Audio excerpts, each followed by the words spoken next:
So first of all, pleasure to be here. My name is Tammuz. I'm one of the co-founders and the CTO of AutonomyAI. I'm actually also a lecturer at Reichman University for the last 4 years, teaching a graduate course on signal processing in AI. If anybody has taken my course, it's great to see you. And if anybody's thinking about courses next semester, it's just about open to enrollment. So today we're going to talk about AutonomyAI and more so about AI in production and what are the gaps, what we've seen, and what are some steps and thought methodologies you can adapt to try and see how you can incorporate GenAI tools specifically around coding and to actually work not in a sandbox or a toy environment, but in full-scale production environments and production code bases.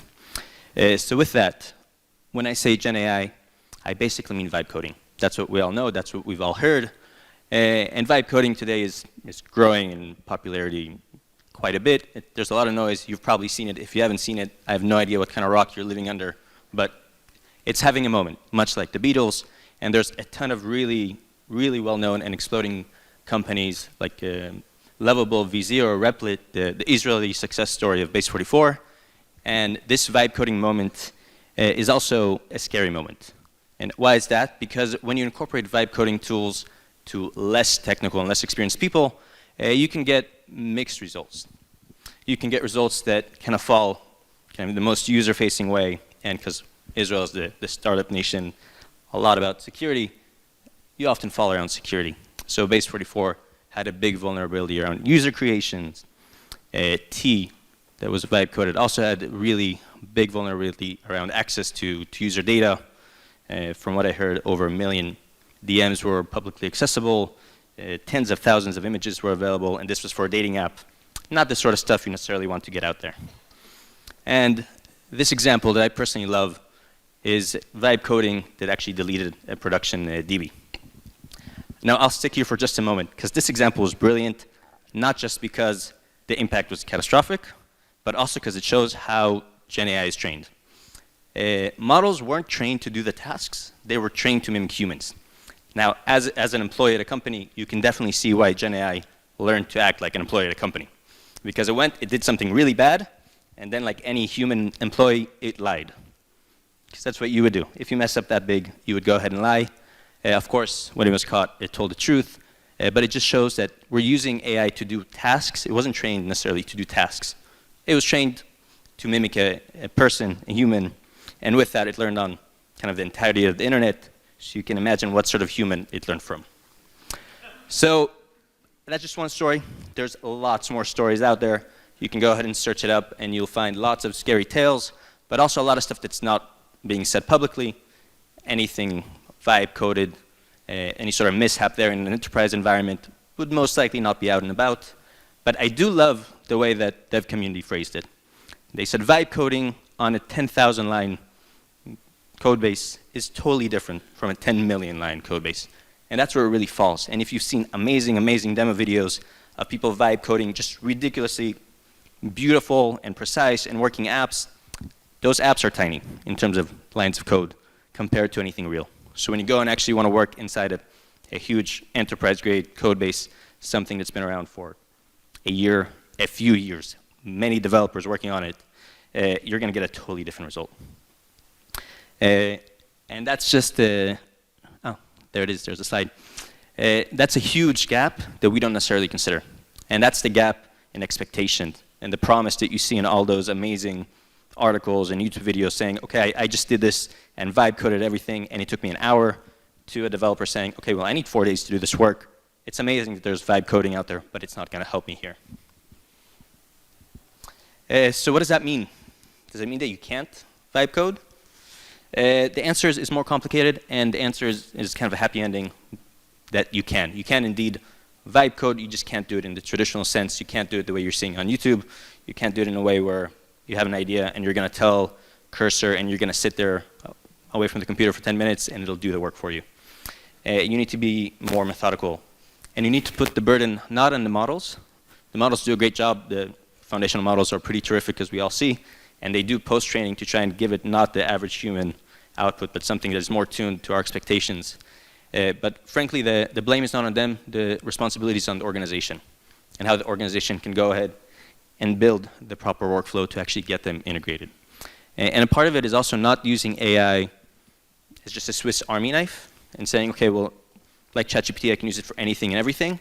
But it's actually saying, okay, well, in this organization, this team, you can use it in this way and that way, and bridging the AI's gap on all of that hidden knowledge that you have inside an organization. There's a ton of tribal knowledge. That's a part of the reason why developers spend sometimes months getting to know the code base and going through onboarding and expecting a vibe coding mechanism to just bridge that gap is pretty serious. So what's the vision? What's the dream? Organizations have pretty serious workflows that take a few days of work. Something here, you can see you get a ticket, so there's the task that the typical developer would get. They're going to go and do their work. They're going to do an iteration. They're going to go ahead and try and compile it, render it, see if it works, and see what doesn't work. And after they do, fix out the errors, get it to render, we're going to focus here specifically on front end, for example. They will compare with the design, and they'll see what they can improve, and they'll do that sort of iteration. So a part of this workflow is not just doing the work, it's looking and getting a bunch of feedback to keep improving it and tuning it and doing the work inside of the production codebase environment and configuration. And the dream is to take that number, the 5 to 10, and in theory get it down to 5 to 7 minutes, not days.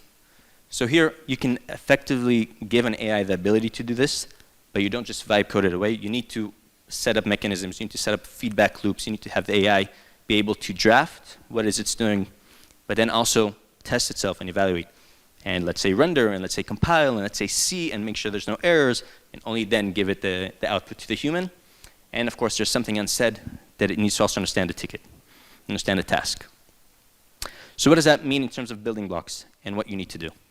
One, as the human side, you need to delegate it. But when you delegate tasks, you also need to know what task you can delegate. And when we say here delegate tasks effectively, it also means communicate effectively. The agent doesn't necessarily have all the know-how that you have. It doesn't necessarily understand the context that you have in your head that you may not be aware of. Something we've seen a lot is people don't communicate what they want it to do exactly. They say something, and then they kind of assume 3 steps forward.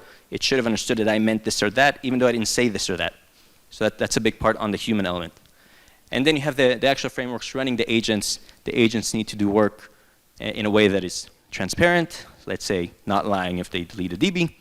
And then the ownership needs to lie somewhere on the person that's running the agent, or let's say the agent works in a sandbox. The sandbox can be safe, and there can be ownership of the work being done there before it's handed off. And last and not least, at the end of the workflow, you need fail-safes. So if an agent does make a mistake, it doesn't right away go to production. And there's already a lot of mechanism of what we call a human on the loop, meaning if I'm a developer, I'm doing the work, I finish the work, I'm not going to merge it to dev, I'm not going to merge it to production.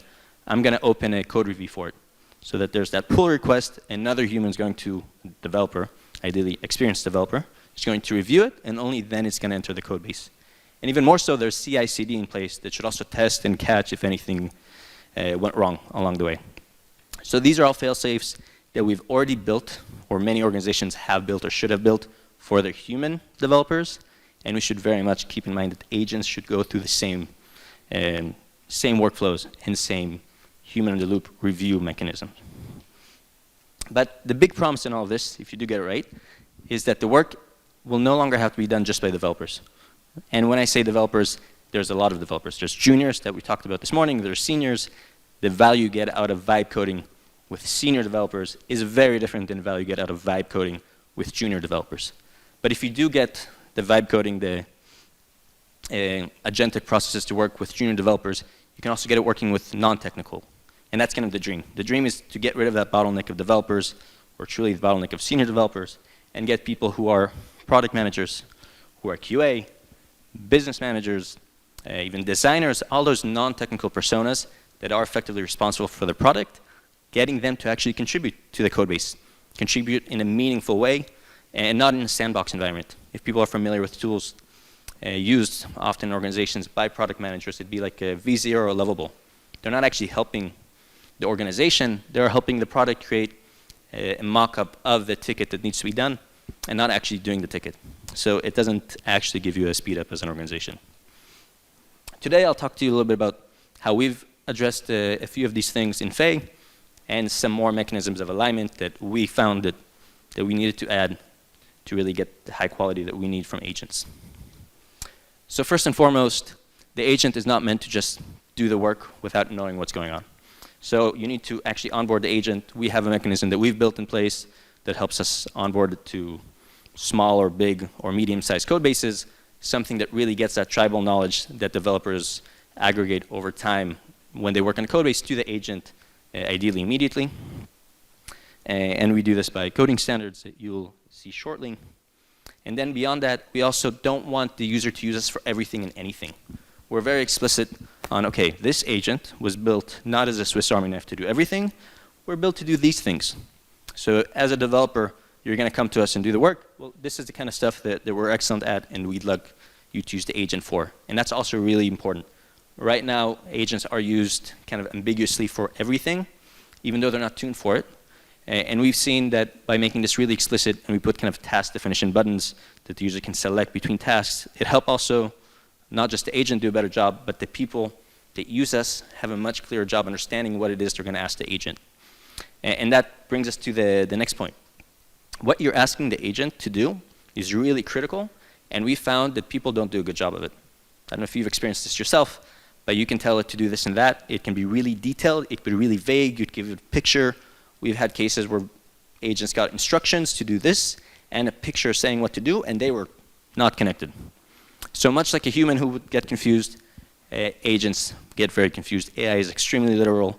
What you tell it to do is what it will do, and what you misphrase, it will not understand its misphrasing. It will actually try and do that task. And so with that, we had to build a bunch of safeguards and have it expand its task definition. So it can get any kind of input today, whether it's a ticket with an image, whether it's a Figma design, whether it's a really detailed ticket, whether it's like a half sentence explaining kind of a concept, whatever it may be, the agent needs to manage. So there's two ways to this. One, set really high expectations from your users, your developers, to give a detailed task, or two, build a agentic framework to kind of cover the gaps. So if someone doesn't say this, the agent should still know, well, this is done almost always. I'm going to do this as well, even though it wasn't mentioned. That's actually really, really important. We actually decided to go a step beyond that, and we intentionally added friction to our flow through 2 steps of alignment. Because what we saw was, it's great that people tell it to do this, and they give it a Figma design. Figma is like the go-to tool for organizations to create a mock-up of the UI they want to create, and then hand it off to a developer. And what we saw is people give Figma designs to the agent, and they say, go do the task. And that's great, and it's lovely, and it's exactly what we want. But they gave it a Figma containing 20 things, and they wanted to do 1 out of the 20. But they didn't actually think about what they're giving it. And that kind of oversight will effectively confuse the agent. It will go and create a bunch more stuff than what you intended. It won't understand what you meant for it to do.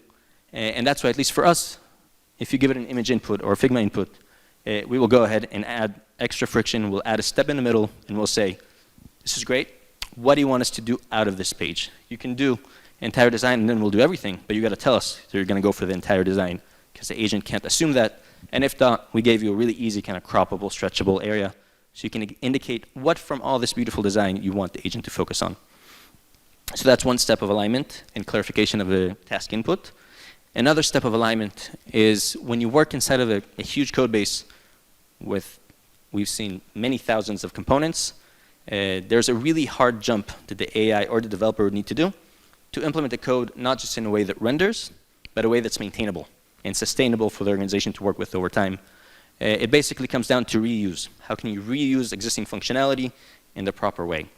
Now, that's a difficult task for a normal developer, and also for an agent. Of course, there's tons of components, tons of existing functionality. You need to understand what's what, what's where, when to use what. And this huge task we actually gave as a sub-step to the agent, and we decided to put it as an extra alignment step. So if you care, you can stop at this step. It will show you the exact components it plans to use, where they are in the code base. It will even explain why, if you hover on the eye, it'll explain why exactly it wants to use that. If you hover on the code, it'll give you the actual snapshot of the code, so you can see where it is in the code base and the parts of the code. But this is also an extra step of alignment that we at least found really important at the start, to better understand your preferences. Actually, behind the scenes, it does crazy data science to choose between the components, but still, there's an element of psychology where humans want to human. Senior developers typically want to align and confirm that that's what they wanted to use. and then you give an extra opportunity for the agent to learn and improve through iterations. Now, I mentioned so far 2 alignment steps that help us at the task level, but there's also an alignment step we do at the project level, and that's what we call the coding standards. So when the agent goes to meet a brand new project, it doesn't go and do the work. It goes and reads every single file, models it, what we call annotates it as well, to know what's what and what's where, and then summarizes how you like to write. So in that way, the agent can effectively personalize. So as it's doing the work in a way that is personalized to this specific example without asking a person. Unfortunately, we found that to be unreliable. But by looking at a bunch of examples and figuring it out on its own. So that's what we call the coding standards. It's something we made editable, so if somebody doesn't like any of the parts it learned from the code base, they can just edit the way it's going to write. And we've also found it to be really interesting because there was a ton of misalignment between developers on a team. And some developers wrote that way, and some way this way. And for an organization, of course, all of that is effectively code debt and slows down production. And last and not least, you finish the task, the agent did the work, but now it needs to show you what it did. So of course, you need to make that accessible. You want to make that something that the person in charge of the task can actually manage and understand. We do this in 2 ways. One, of course, we give you the traditional kind of diff view of the code generated, but another step that was important for us is we needed to render so that you can see it visually. And not just render in the sandbox environment or something isolated, but render from inside of your code base. So basically, it understands your project configurations. It puts it within your project. It overrides your router. It does all these really advanced steps to give you the visual output that is exactly what it would look like when it's rendered inside the project. So there's all these gaps between sandbox and production code that at least we had to overcome with this agent, and that you should definitely keep in mind. If an agent does something in sandbox, it's not the same as doing it in production. But all that comes together to something that we're pretty proud of, that if you put all these alignment steps and these validation steps and give it a mechanism for easy review at the end for the person in charge of the task, you can get to a place where you are merging with confidence, where you're not vibe coding and kind of crossing your fingers, but you're vibe coding, you're getting a result that you actually experienced, used. The code should be already personalized to the project. The code already reuses the proper components and existing functionalities. And last and not least, of course, you have the person that in the end reviews it and merges it. So it's not that agents have a separate flow than humans in terms of CI/CD and going to the code base, but agent output is basically considered like human output and needs to go through the same review steps that the human code would go through. A small example of what that enables, because the real promise here was not let's vibe code and let's give developers a better time, but it was how can we vibe code to increase efficiency of organizations and actually let you vibe code in production. Now again, vibe coding, the dream is not letting senior developers move faster. The dream was letting juniors, product managers, designers, QA, less technical people do the work. And this is just an example I love. This is from, finish up? No worries, we have 1 slide left.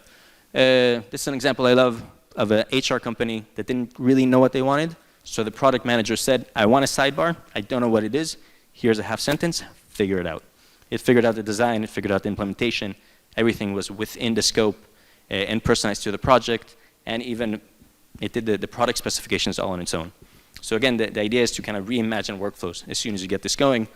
Not just a developer figuring out the code, but let's figure out the process, the functionality, the design, and in the end, the humans just act as the reviewers. So even ambiguous tasks can be overcome. Last and not least, if you're vibe coding away, do it responsibly. Don't be this guy.